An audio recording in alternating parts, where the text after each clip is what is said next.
Well, there was something else that was a bad deal all around this week, and that was the idea that in the media they were reconsidering the legacy of former President George W. Bush. Now, of course, the occasion for that reconsideration was that George Bush dedicated George Bush's presidential library in Texas, and all 5 living presidents were there: Jimmy Carter, George H.W. Bush, who had snazzy socks, and that was sort of making a splash, and of course President Bill Clinton.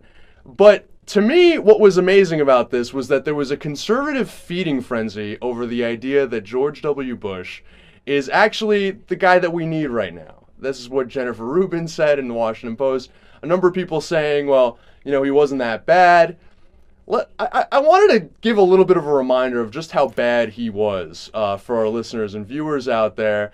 And that is that even at the end of his presidency, when he was doing his exit interviews, when he was, you would think, maybe issuing a mea culpa, he still was blaming other people for, let's say, the biggest mistake of his presidency, which was being solely responsible for the death of 4,000 U.S. troops in Iraq and hundreds of thousands of Iraqis, a war that was completely unnecessary, that was based on false claims.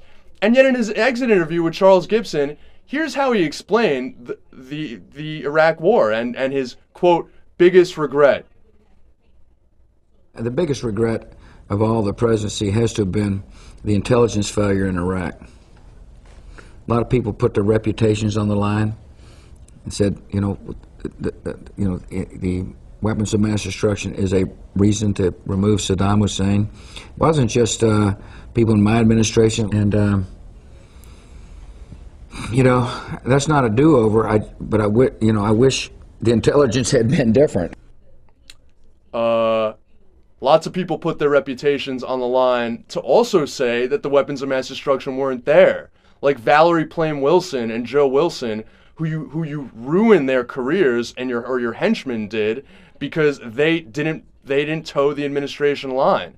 Lots of people, including the people that were already discrediting the aerial shots of the biological and chemical weapons trailers, the people that were pointing out that many of the sources that you were pointing out who had spoken to German intelligence, who had spoken to British intelligence, were discredited, were drunks, like Curveball, were people like Ahmed Chalabi, who had a vested interest in retaking the country, were people like Hans Blix, the United Nations inspector, who said that he was making progress in finding out information on those weapons inspections.